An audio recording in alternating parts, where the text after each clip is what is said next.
Good morning. I'm Chris Hamlet, Director for the Utah Division of Emergency Management and the State Coordinating Officer for the response to the COVID-19 incident DR 4525.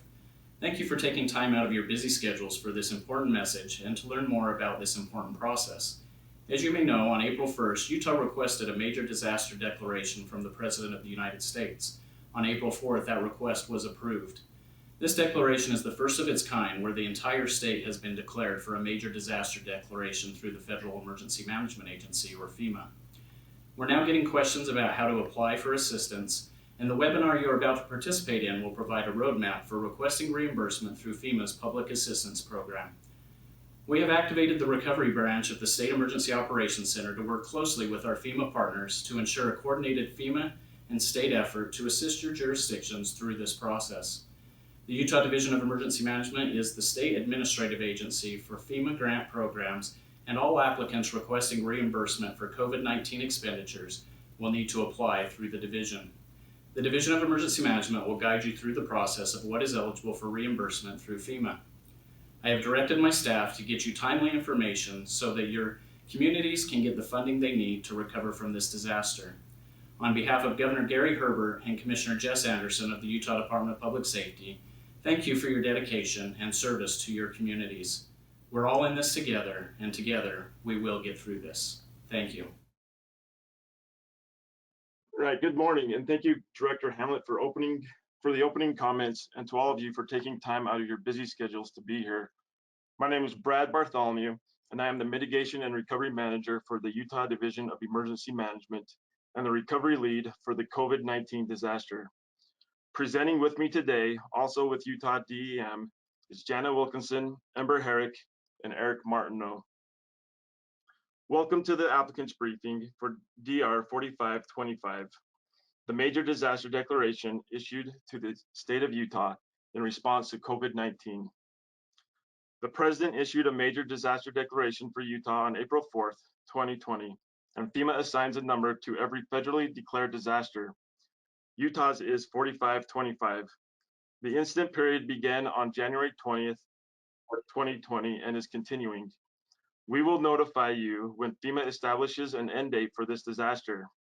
All tribes in 29 counties in Utah have been declared and are eligible for FEMA reimbursement. We realize these are difficult times for everyone and that you are all extremely busy, but we need to provide you with this information in this briefing in order to help you prepare and submit projects for reimbursement in this disaster. Under the unique circumstances of this pandemic, it may not be possible to identify and reach all potential applicants in Utah. So we are asking all of you to help by spreading the word in your communities to as many organizations as you can, especially any private nonprofit entities that may not be aware their potential eligibility. We have a lot of information to provide and have tried to condense everything into this presentation. There will be a question and answer period at the end of this presentation, and you are encouraged to use the chat box online to submit questions to be read and answered at the end of the briefing. A reminder for all the county emergency managers on this call that this briefing is in lieu of the emergency management touchpoint call today. The Public Assistance Program is a grant program that provides supplemental federal funding to eligible applicants to assist, in this case, in the response of COVID-19.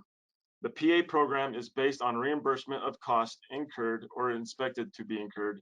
It is not available to private individuals or businesses.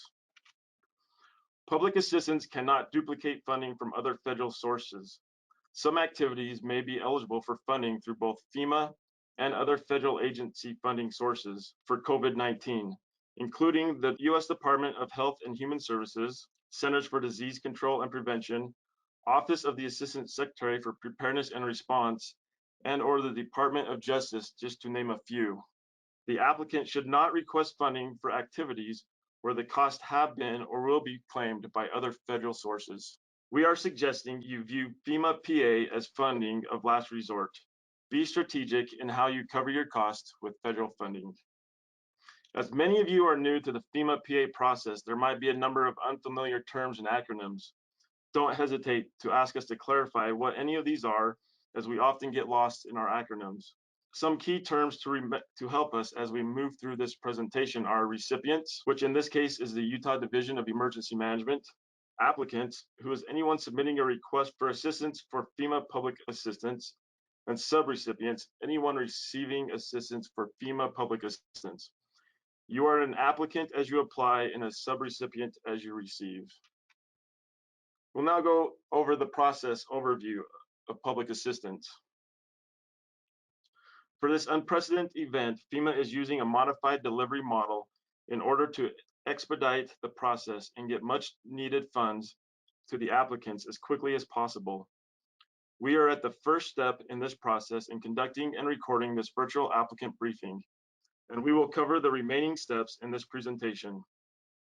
Those of you who are familiar with normal FEMA delivery process will see a significant change. The next step in this process, if you have not done so already, is to access FEMA Grants Portal. Create an account and submit a request for public assistance. Applicants apply for assistance through FEMA's Grants Portal. You cannot begin the process of receiving FEMA PA reimbursement until this has been completed. FEMA and DEM will review the request for public assistance for eligibility. If FEMA approves the applicant proceeds with submitting its project applications. FEMA has developed a new streamlined project application, which is found in FEMA Grants Portal. The applicant completes and submits its project application in Grants Portal. The project application includes detailed information about the activities for which an applicant is requesting funding and lists supporting documentation the applicant needs to provide to justify the request. Once the applicant completes the project application, the applicant can follow prompts in Grants Portal to upload and submit the application. FEMA and the recipient review and validate the project application to ensure completeness, eligibility, and compliance with federal laws and regulations on items such as contracting and environmental and historic preservation. FEMA or the recipient may request additional information from the applicant during these reviews. The applicant reviews all terms and conditions that FEMA or the recipients include in the project application and signs an agreement to the funding terms, including requirements for reporting on project work progress and completion. The applicant provides additional documentation as its response efforts unfold and work is completed to document actual costs and expenditures of public assistance funds.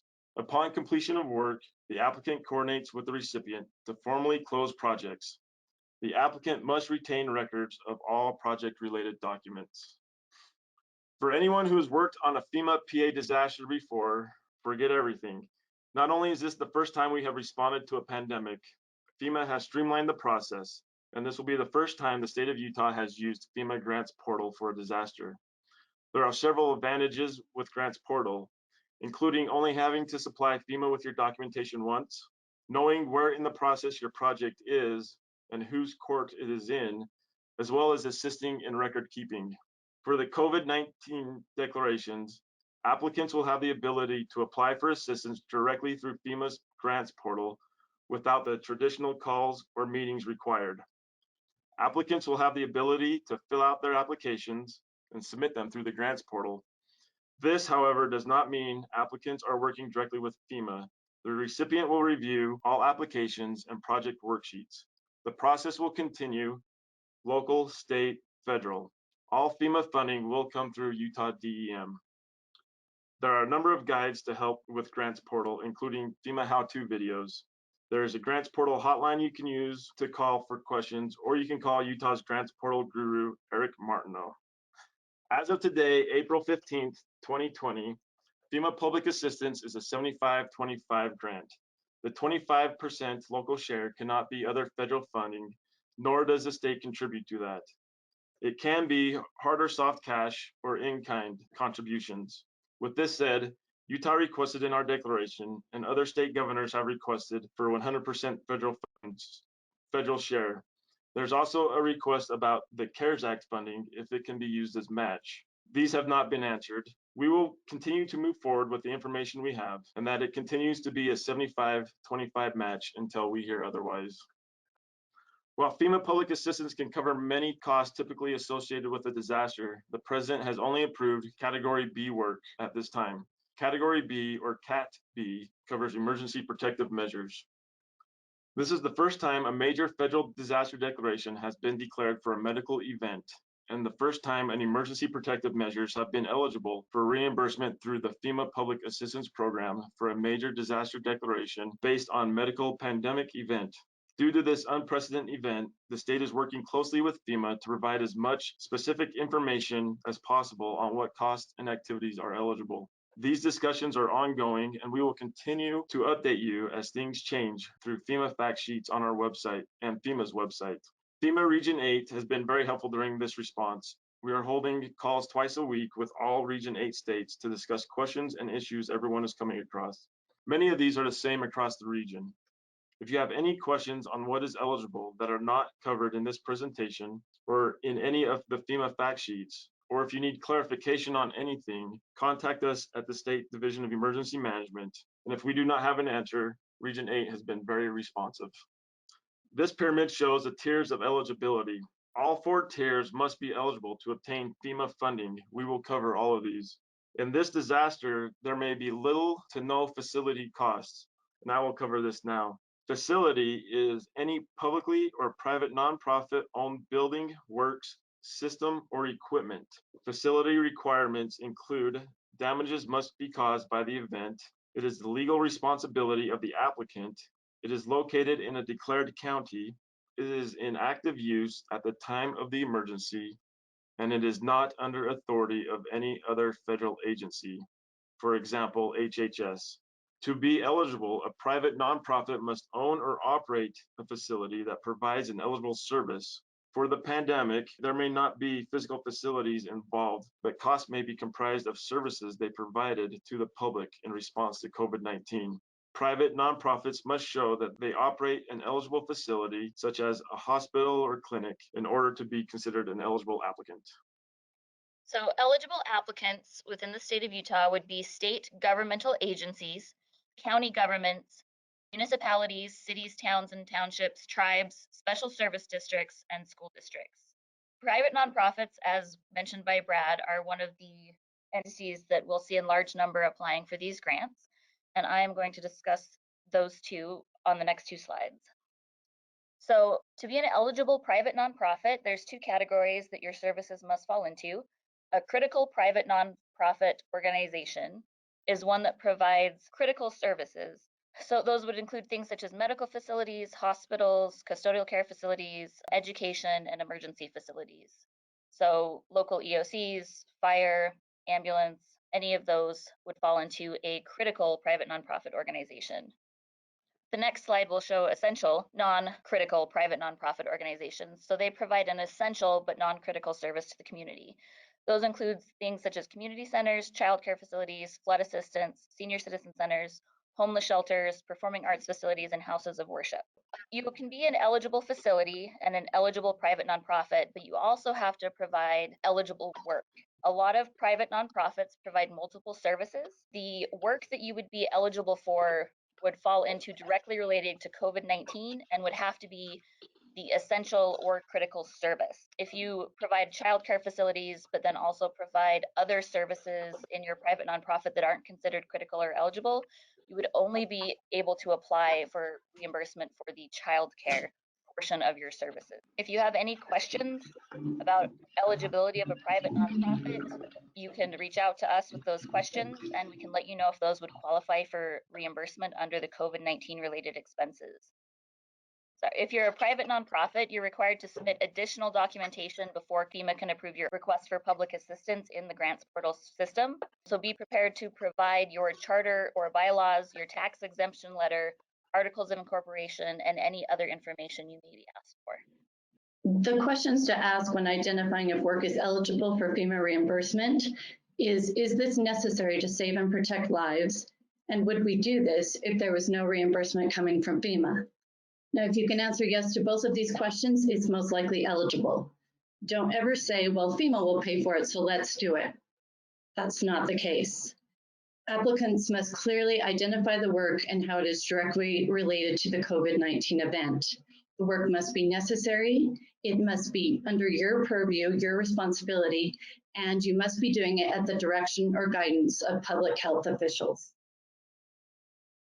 For DR 4525, only Category B emergency protective measures are approved. So no other category of work is eligible at this time. We anticipate that category Z, which is money to reimburse applicants for their management costs, will be eligible later. We'll discuss this further at the end of the presentation. The list contains some examples of emergency work protective measures that may be eligible. It is by no means all-inclusive, and in this event, there may be some leeway for previously undefined measures that are feasible and necessary to address this unique situation. If you have a question on a specific measure undertaken or an expense you incurred or expect to incur, please raise that issue as soon as you know about it so we can respond with appropriate guidance. FEMA.gov news releases for COVID-19 will have updates as additional protective measures become eligible for public assistance, and we'll monitor this daily and we'll keep you updated on any new eligible expenses. Some new eligible work that hasn't been eligible in the past includes household pet sheltering and containment actions in accordance with CDC guidelines. So if you're housing people in a quarantine and isolation or alternative care site and they have animals that need to be housed, housing those animals is also eligible under COVID-19. The last bullet point applies to COVID-19 support facilities only. So if you're purchasing food, water, ice, medicine, and other consumable supplies, this can only be used for an alternative care or a shelter or a COVID support facility, because the distribution and transportation lines are still open and people are able to still go to the grocery stores and pharmacies. So you cannot use that to just get food and water to your community. It has to be for a COVID specific site. FEMA recognizes that non-congregate sheltering may be necessary in this public health emergency to save lives, to protect property and public health, and to ensure public safety, as well as to lessen or avert the threat of further widespread infection. When existing facilities are reasonably forecasted to become overloaded in the near future and cannot accommodate needs, non-congregate shelters may be set up. So there's two different kinds of shelters. There's quarantine and isolation sites, and these sites separate and restrict the movement of people who may have been exposed to see if they become sick. And then there's alternative care sites. These sites are set up to separate sick people from people who are not sick with COVID-19. Non-congregate shelters must be pre-approved. Contact the state of Utah as soon as possible if you've already set one up, or if you start to set one up, and we will help you with the waiver process. Here are some of the requirements to think about when you're setting up a shelter. It must be pursuant to the direction of appropriate health officials. FEMA must pre-approve the shelters, and they must follow all CDC guidelines. You must establish security to maintain the privacy and protection of residents. They cannot be located in a FEMA floodplain, and you need to make certain modifications like filtration, privacy barriers, and backup generators. They also must include wraparound services, so there must be laundry facilities, showers, restrooms, and food at these facilities.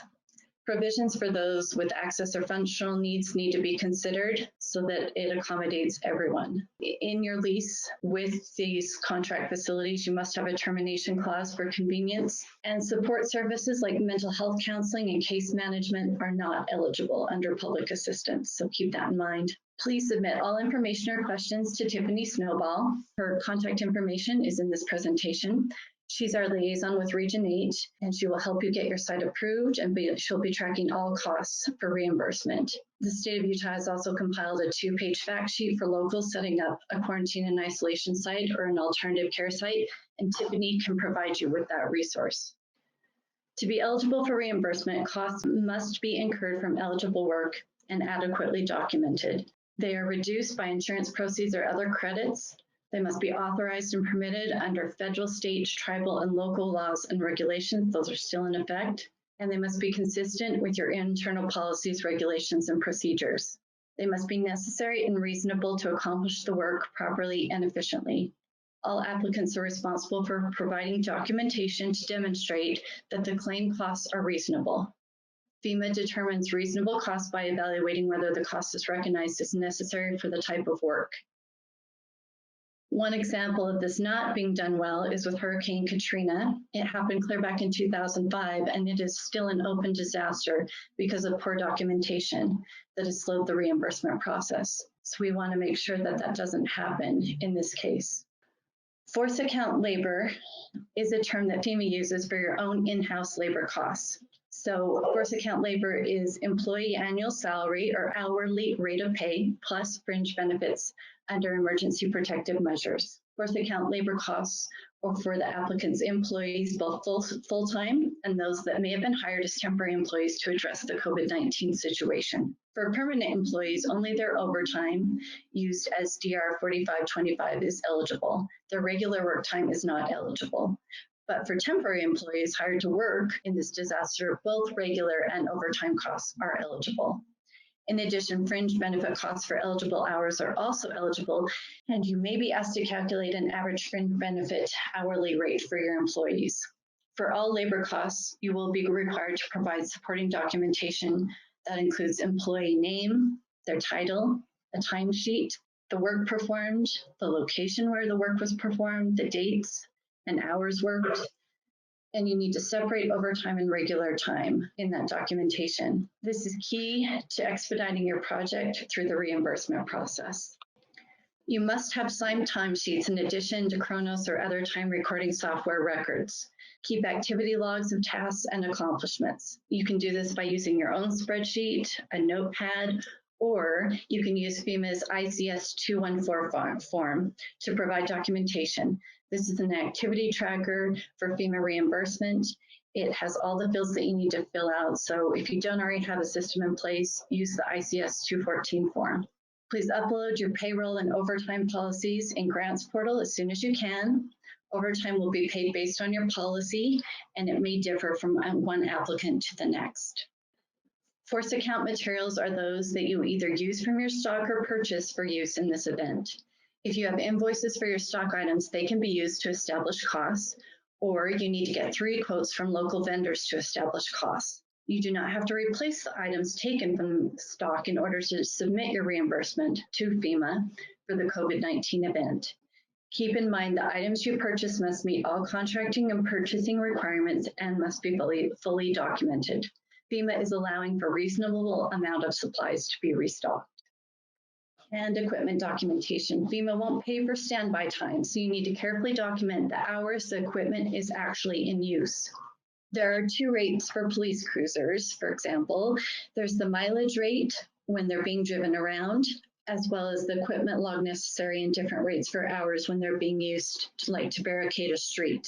Intermittent use is half day or more, and full day or less than half day. So you need to be calculating actual hours. Force account equipment costs are for equipment you own, lease, or purchase for use in this disaster. The equipment vehicles you own are normally reimbursed based on an hourly rate. Leased and rented equipment is based on the rental or lease agreement, and purchased equipment may be reimbursed based on purchase costs minus salvage value.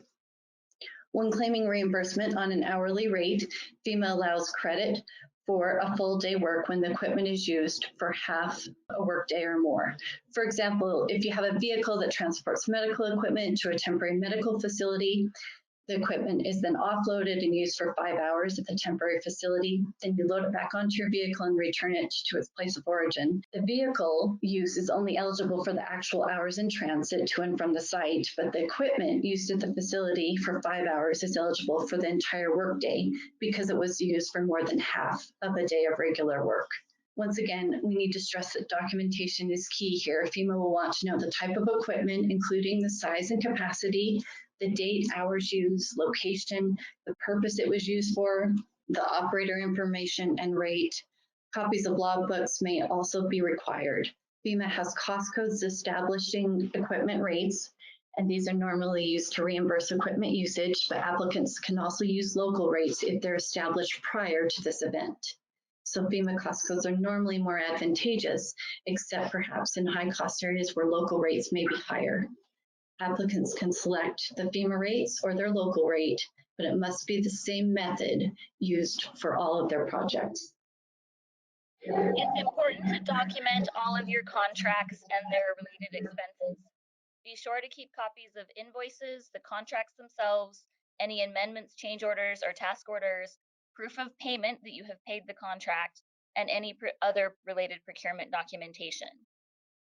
Emergency procurement is an issue with the COVID-19 response. We realize that a lot of agencies are having trouble getting the protective equipment or supplies that they need. There's a memo regarding procurement actions that outline the following. So you have to create a memo outlining these procurement actions so that the costs are reasonable, that the costs are necessary, that local policies were followed or waived. If you did waive things, you need to make sure you have a copy of that waiver showing why it was necessary and that you complied with the new requirements in the waiver. There's some links on here, and these slides and presentation will be shared so that you can access the links that we've included in these after the presentation is posted. So for more information on emergency procurement, we recommend that you look at the FEMA memos and guides that have been published regarding procurement.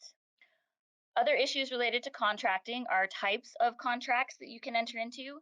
Time and materials contracts are generally discouraged, and they may be ineligible unless they meet all of these following requirements. That there was no other contract suitable, the contract has a ceiling price that the contractor exceeds at its own risk, and that non-state entity can demonstrate it provided a high degree of oversight to obtain reasonable assurances that the contractor used efficient methods and effective cost controls. Other contracting issues can be things such as sole source contracting. That's generally discouraged, but we also realize that in a lot of rural areas or in a lot of circumstances, sole source contracting is the only method available. Just make sure that, like time and materials contracts, you document everything and justify your reason for going with this type of contract. Cost plus percentage of cost contracts are not eligible, and piggyback contracting is generally not eligible. Contracts over $10,000 must include clauses for termination for cause and convenience, and contracts over $250,000 must include all federal provisions listed in the 2 CFR Part 200. So 2 CFR 200 is the Uniform Administrative Requirements or the uniform guidance for all federal grants. This covers any federal grant that you could get, including disaster grants through FEMA and through public assistance. You have to follow all local, state, and federal procurement regulations. In Utah, this can be a bit confusing for some, as Utah does have some lesser requirements when it comes to procurement, but you must follow the stricter federal requirements for federal grants. That includes items such as advertising for women, minority, and small businesses. Of course, those provisions go with the type of procurement you're doing. Just make sure that you read through those rules and follow federal requirements for the funds that you're using and the types of contracts, materials, or announcements you're making. Subrecipient monitoring applies to all federal grants, not just PA. So we will be working with the local communities and the state applicants or private nonprofits, monitoring the grants and reviewing, documenting, and auditing the paperwork that goes along with them. The state will be talking and meeting with all of you regularly as you apply for the grants and as we pay out the grants and close the grants. Quarterly reports, phone calls, and face-to-face visits will happen, and we will be checking documentation. It's important that you work with your local floodplain administrators and know the floodplain requirements for any facilities that you may be setting up during the event. If you're looking to set up alternative care sites or non-congregate shelters or any other facility that's not your everyday normal standard facility that's at a new location, you need to make sure that it is not located in a special flood hazard area. Work with your local floodplain administrator to do that. If there are no other alternative sites and you choose a location in the special flood hazard area, FEMA requires an emergency evacuation plan for that site or it will not be covered. For any additional information on this, you can contact Utah State Floodplain Manager Kathy Holder, and her information is included on the. You must obtain all required permits, including environmental and historic preservation permits from the appropriate agencies before setting up any COVID-19 support structures or locations. Make sure that you're following all the laws and regulations. They're not waived during this pandemic, and you must follow them, including modifying or constructing new structures. Make sure you're considering impacts to natural and cultural resources. FEMA at this time is also expediting most environmental and historic preservation reviews, using a broad approach for activity types, so that if you do need to get those permits, make sure you work with the state and work with FEMA to make sure that they're expedited appropriately. Donated resources. So donated resources can be used to offset local cost share of emergency work, and that can be labor, equipment, or materials. In this disaster, the federal cost share is 75% with the local cost share of 25%. You can use those to offset the Cat B work, but the donated materials, labor, and equipment must be relevant and directly linked to the Category B work that you're doing.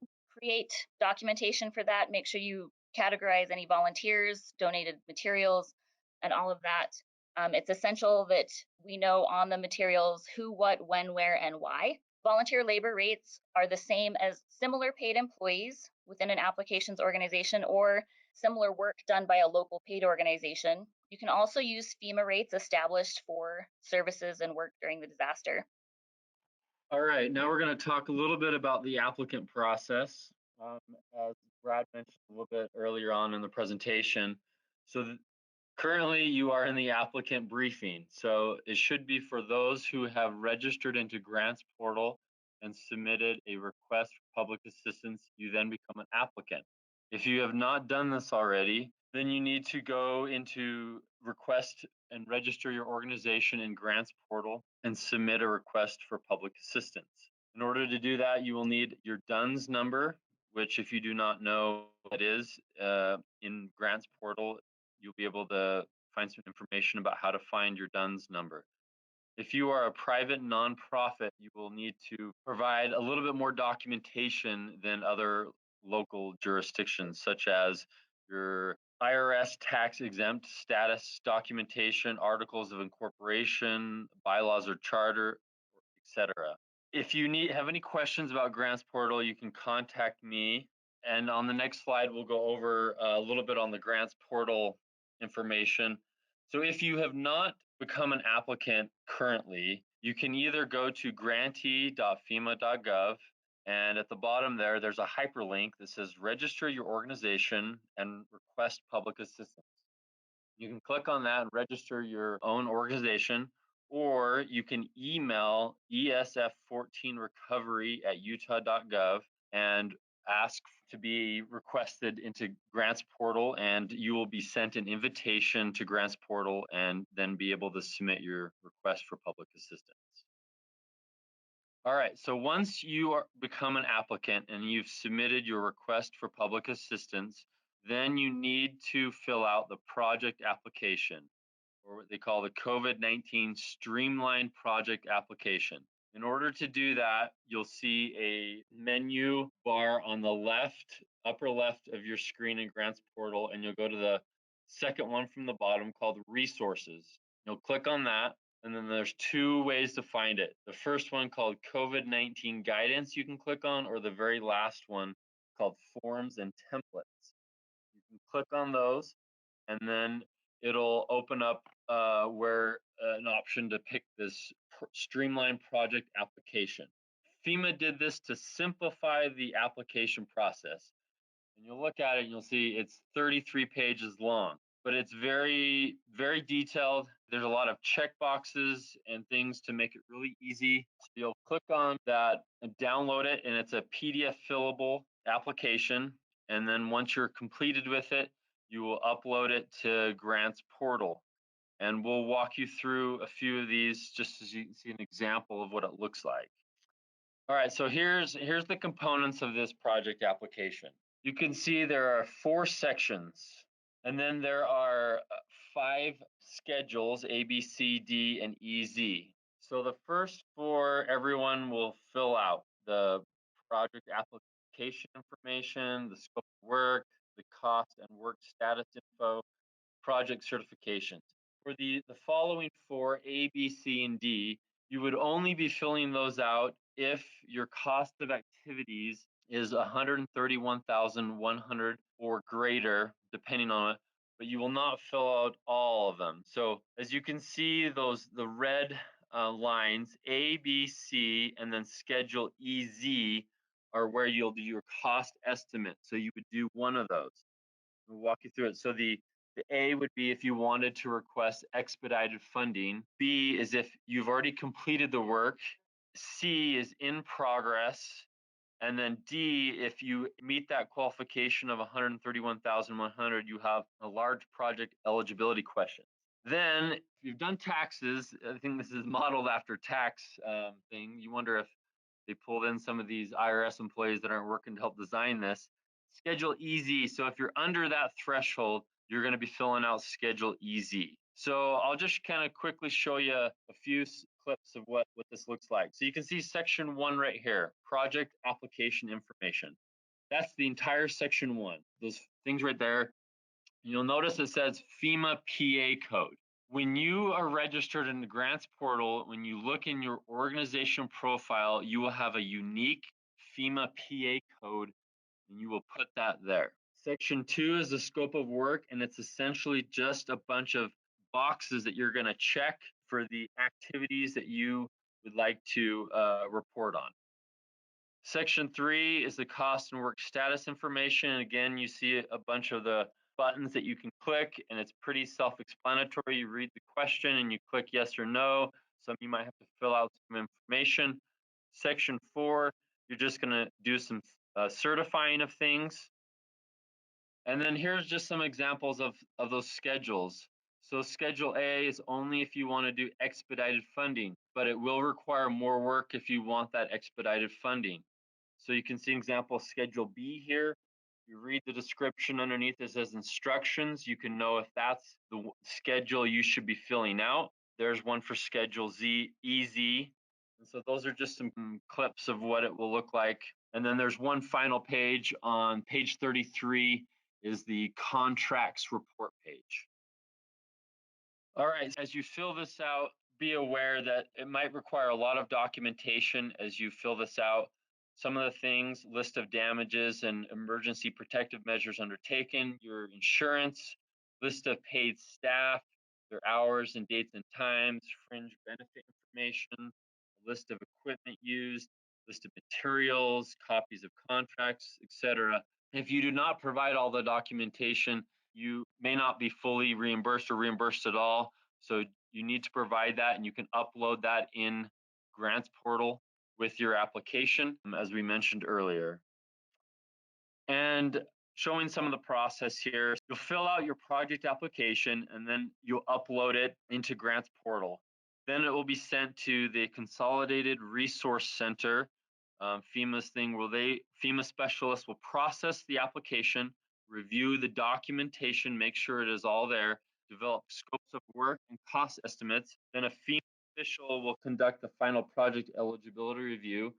Then a state or recipient official will conduct the final project eligibility review. And then the project will be ready for final review and signature from the applicant. The project then is ready for FEMA to make funding available through the recipient, which is the state, for the applicant or subrecipient. Then the federal funding is obligated. So that's the process of how that will go. All right, we've had several questions concerning the minimum project worksheet amount of $3,300. FEMA will not prepare a project worksheet for any work under this amount. Since this disaster is ongoing and ever changing, if you do not have the cost now, you may still submit an RPA in anticipation of future costs, or you can wait until your response to COVID-19 increases. You must submit an RPA prior to opening any non-congregate sites and prior to submitting any applications, but the deadline for RPA submission has not been determined yet, and we will let you know when that date comes. The difference between small projects and large projects, besides the amount, is how FEMA treats them. Again, since this disaster is dynamic and continuing, there will be instances where small projects become large projects. For this reason, we will require all the same amount of documentation for both small and large projects. Since only Cat B is eligible, most projects submitted will have actual costs and be reimbursed with work completed. The other differences between small and large projects require quarterly reports, while small projects do not. And small projects require no formal closeout process, while large projects go through a much more rigorous reconciliation and closeout. FEMA will reimburse an applicant's direct and indirect administrative costs incurred for submitting and processing FEMA projects. Reimbursement is based on actual documented administrative costs and is capped at 5% of the total of your obligated Cat B projects. FEMA automatically creates a separate Cat Z project for management costs for each applicant. Applicants must submit full documentation of management costs. The federal share on Cat Z project is 100%. Please begin capturing your administrative costs if you have not done so already. You will need to document your administrative costs before requesting closeout and reimbursement of your Cat Z project. Once your project has been approved, the work is not over. FEMA and Utah DEM will continue to work with you to ensure all deadlines and requirements are met. Due to the ongoing nature of this disaster, some projects will be open until the disaster is over and costs continue to be incurred. Utah DEM will work with you as projects are updated and more information is needed. Quarterly progress reports are a tool to track the progress of open large projects and will be required on a quarterly basis from project award to project closeout. Project reconciliation and closeout certifies all the work has been completed. I will talk about appeals in a few slides, and all projects are subject to federal and non-federal audits. You can be audited up to 3 years after the closeout of the disaster, not the closeout of the project worksheet, but the closeout of the overall disaster. You must keep all of your records and documentation for your projects easily available for any possible audit requests. As you work through the PA process, document everything. Track all costs by project. While you are uploading and storing documents in Grants portal, make sure to keep backup documents where you can access them offline. Document everything so that anyone off the street can go through your documentation and understand what, why, and how of all of your costs and activities. This has happened on more than several occasions where FEMA and or the state has come back several years later asking questions to employees who were not around when the disaster happened, and they had to spend a significant amount of time to recreate what happened, and several of them lost funding due to their inability to provide the correct documentation. An applicant can appeal any FEMA determination. You have 60 days from the receipt of notice of determination to submit an appeal on that determination. This 60-day deadline is for submitting your complete appeal package to Utah DEM, not just a notice of intent to appeal. There are 2 levels of appeal within FEMA Public Assistance Program. The first level is to the FEMA Regional Administrator, which is in our case is Region 8. The second level of appeal is to the FEMA Deputy Administrator for Recovery in Washington, D.C. Arbitration is a relatively new option where an applicant can elect to go to arbitration in lieu of a second appeal if certain criteria are met. While the applicant can elect to have legal counsel and expert witnesses in arbitration, these costs are not reimbursable. FEMA has published the Public Assistance Program and Policy Guide, otherwise known as the PAPA-G. While this is not specific for COVID-19, it will still guide the PA process, and many of the answers to your questions will be in there. There are also a number of COVID-19 specific fact sheets available on FEMA's and Utah's DEM websites. Here are some pitfalls to avoid. Please make sure that you follow all procedures, guidelines, and regulations. And if you are not sure of something, raise the question to DEM before you proceed. FEMA has and will request funding back. Keep an open line of communication with Utah DEM, and we will work to ensure to keep you on track. To help keep you on track, we have expanded our recovery team. We will have staff dedicated to work with you throughout this process. As we begin to collect your RPAs, we will assign state recovery staff to you. Please work through this person as you work through the PA process. For counties, cities, and towns, please work through your state DEM area liaison. If you do not know who your liaison or LNO is, we have a map here with their contact information. As you submit your RPAs, they will reach out to you. They should be your first point of contact if you have any questions or concerns.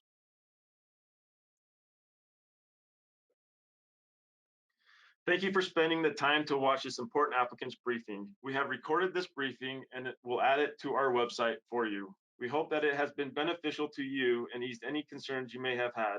We understand that not only is this a lot of new information, but we are working in an unprecedented pandemic conditions. We appreciate all that you are doing and all the hard work that is being done to lessen the impacts of COVID-19. The Utah DEM recovery team will work with you to help make this process as simple as we can, and we are here to answer any of your questions or concerns. With that, we will answer questions left in the chat and open mics for questions.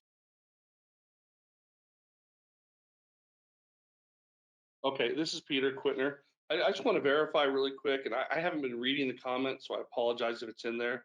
I just want to verify that the cities and they can apply directly, and the counties don't need to track any of those costs related to any of the cities. They're going directly to the FEMA through DEM. Is that correct? Correct. Okay, great. Thank you. So yes, all of the cities are eligible applicants, and they can go in and set up their own account in grants portal and submit an RPA.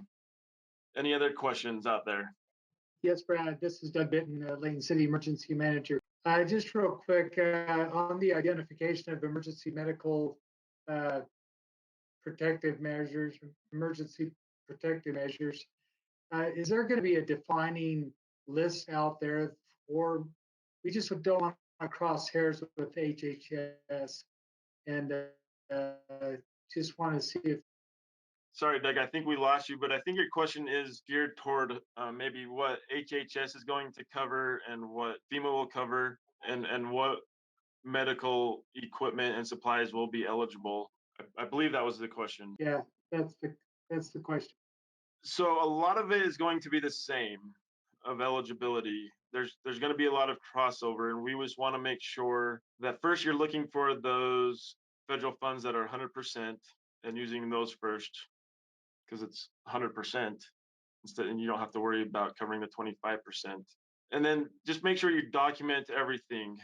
FEMA, I know FEMA will be checking to see what federal funding you've received and for what. So there'll be a lot cross-checking on the federal side as well to ensure that there is no duplication of funds. And we want to avoid the duplication on the front end, because if we catch it on the back end, there's just a lot of more paperwork.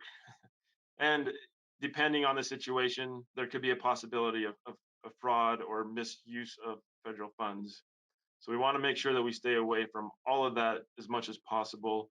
As far as a defining list of what will be eligible, I know FEMA has a list, but it is not comprehensive nor complete. Since this is such a new field of operations for FEMA, things are consistently changing.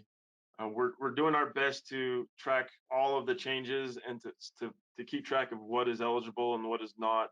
As you have questions or concerns, just feel free to reach out to us and ask us, hey, is this eligible? And we'll do our best to get that answer back to you as soon as possible. Brad, this is Jana. I just wanted to bring up, I don't know if you or Ember could answer, or if there's a guidance we could direct people to. We're getting a lot of questions about time, so labor, what's covered, some questions about, and we've had questions about these in the past as well, whether people who are put on admin leave because they're high risk, or other types of things such as accrued comp time as opposed to overtime, are those things eligible? So as far as like the overtime and your exempt employees, we're gonna have to look at your pay policy and your overtime policy to see how that, what it says, and we'll work with FEMA on those reimbursements. And I believe the other question, sorry, Jana, was concerning employees who have had to take time off because they're high risk. And currently that answer is no, those are not eligible costs. Hey, Brad, Yes. This is Peter again, Peter Quittner. Earlier in the slide, you referenced it was a comment to permanent employees funded from an external source. Do you have any clarification on what that would be? So if they work for you, but they have, say they're covered under a federal grant, but you've pulled them off of the work that they would typically be doing for that federal grant, and now you have them working on COVID-19 activities, that would be one example. Okay, I guess really more specifically is if I have a part-time employee that's paid from a different grant, and then I have now tasked them 100% of their time dealing with this, would all of their time be, would it be usable? I mean, would it be acceptable, or how would that work? Because they're not normally overtime employees. Yeah, so that would be a probable. We'll have to look at the exact situation and what they're doing, but more than likely that would be a probable eligible labor cost. Thank you. Hey, this is John Meek with Davis County's EOC. What forms do we need to fill out for an alternative care site, and who has to approve those? So FEMA has to approve those. What we need from you as soon as possible is either your lease agreement with that site or your contract or MOU, so that we can send that up to FEMA to get that approved. If you've already begun work at that site, you may need a waiver, and we'll have to work with FEMA through that process. So contact Tiffany Snowball and Okay, her perfect. information. We've already had the Army Corps of Engineers come out. We just haven't, we're doing it in preparation in case we do need it. So, Yes, thank- and those are eligible costs. We just need the documentation behind it. Hey, Brad, it's Joe Doherty. Hey, just wanted to let everybody know that the URL where all this information is kind of a complex one. It's very easy if you go to dem.utah.gov/PA for public assistance. That short URL will also work to get you to that information on the website. So dem.utah.gov/P as in Paul, A as in Alpha, or public assistance. A question from the chat box. Please confirm that we are required to keep original backup documents, not just faxes or scans.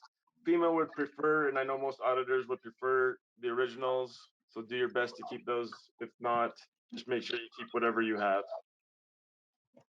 All right, any other questions? Again, we thank you for your participation and for all the work that you are doing during this time. We hope everyone stays safe and stay strong, and we will upload this to our website as soon as we can. Thank you.